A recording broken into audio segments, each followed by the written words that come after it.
In a similar vein to Fire Flash, it was good to see that the whole team came together.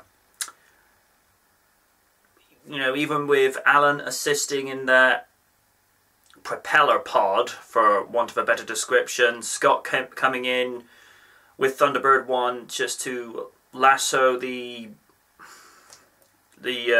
grappling line, which seems to be kind of becoming a one-trick pony with Thunderbird 1. It just, you know, there's not really that much equipment on it, which, as I mentioned in my preview article this past Wednesday, if you look at the features of the 1965 Thunderbird 1, it had remote control TV camera that could go into really tense situations that Thunderbird 1 wouldn't be able to. There's underwater sonar equipment that could be lowered down from the whole of Thunderbird 1 and see where underwater craft were.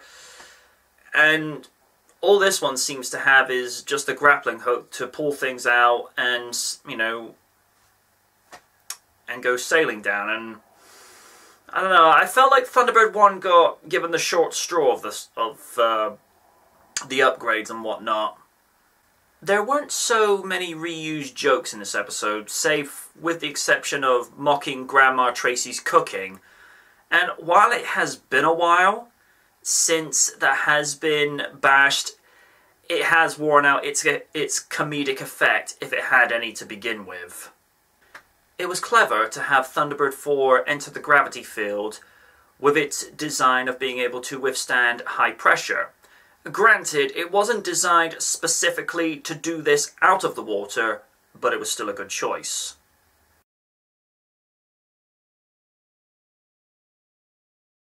Teresa Gallagher is once again brought in as a guest character voice, and I get the impression that ITV are not really making the effort to disguise her tone. All they've done is make her put a slight Irish accent into her tone, and you can still tell it's her. Not that ITV would ever do this, but if they did, if they were to get Joseph Gordon-Levitt as a guest voice actor, he could easily mask his voice. In his upcoming movie, The Walk, if I had not been watching the trailer and just listening to his voice alone, I would not have known that was Joseph because he masked it perfectly. Teresa should really just stick to playing Eos.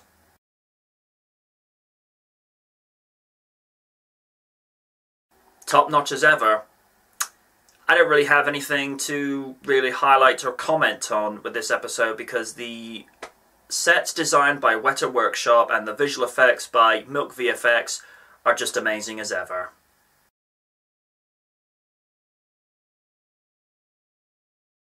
For a mid-season finale, this episode ended as the start of the season began, with a bang.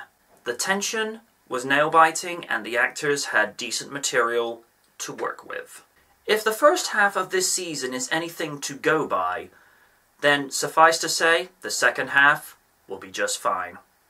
Until October, my fellow cadets, Thunderbirds are gone.